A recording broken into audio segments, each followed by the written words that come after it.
ఆయన అన్నట్టుగా 3 రాజధానుల అధ్యక్ష మన ప్రాంతానికి వద్దాం. ఈయన ఏదో ఉద్ధరించినట్టుగా 2019లో విశాఖపట్నాన్ని రాజధానిగా అని చెప్పారు అధ్యక్ష. వీళ్ళు కుటుంబం బతికేంటంటే ప్రాంతాల మధ్య తగ్గు పెట్టడం, అవకాశం వచ్చినప్పుడు కులాల మధ్య తగ్గు పెట్టడం. ఎవరైనా సరే ఇలా చేస్తారు అధ్యక్ష.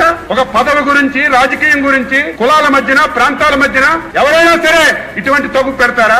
విశాఖపట్నాన్ని ఒక రాజధాని అని చెప్పారు. మేము మాట్లాడితే మా ఇంటి మీదకి దాడులు పంపించారు. విశాఖపట్నానికి రాజధాని వస్తుందని అచ్చెన్నాయుడు మాట్లాడితే వద్దు, మేము అమరావతి రాజధాని అని ఎలక్షన్కి వెళ్ళామని ధైర్యంగా చెప్పాను అధ్యక్ష. మేము మాటిచ్చాం, అమరావతి రాజధాని రాష్ట్రంలో అన్ని జిల్లాలు అభివృద్ధి చేస్తామని మాటిచ్చామని ధైర్యంగా నిలబడ్డాం అధ్యక్ష. బండబూతులు తిట్టారు, పర్సనాలిటీ మీద మాట్లాడారు, కానీ ధర్మాన్ని, న్యాయాన్ని రక్షించాలని కట్టుబడి మనం ఉన్నా అధ్యక్ష. పోనీ నువ్వు రాజధాని ఏం చేశావు? నిండు శాసనసభలో మాట్లాడుతున్నాను. ఎందుకింత గట్టిగా మాట్లాడుతున్నానంటే ఈ రోజు రాష్ట్ర ప్రజలందరూ ఇంపార్టెంట్ సెషన్స్ చూస్తారని. ఒకవేళ జగన్మోహన్ రెడ్డి బెంగళూరులో ఉన్నా, వైసీపీ వాళ్ళున్నా ఈ రోజు సభ చూస్తారు ఏం జరుగుతుందని.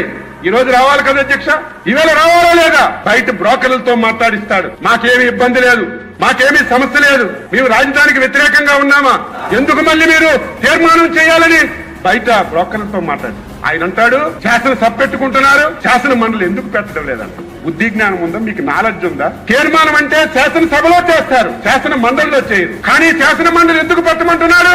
ఇక్కడ పాస్ అయ్యి మళ్ళీ అక్కడ పాస్ అవ్వకుండా దీన్ని కూడా అడ్డు పెట్టాలి. ఇంత దుర్మార్గుల్ని ప్రజలారా మీరు ఆలోచించాలి కదా. ఇటువంటి విధాల రాజకీయాల్లో ఉండాలా? ఇటువంటి రాజకీయ పార్టీ అవసరం ఈ రాష్ట్రానికండి.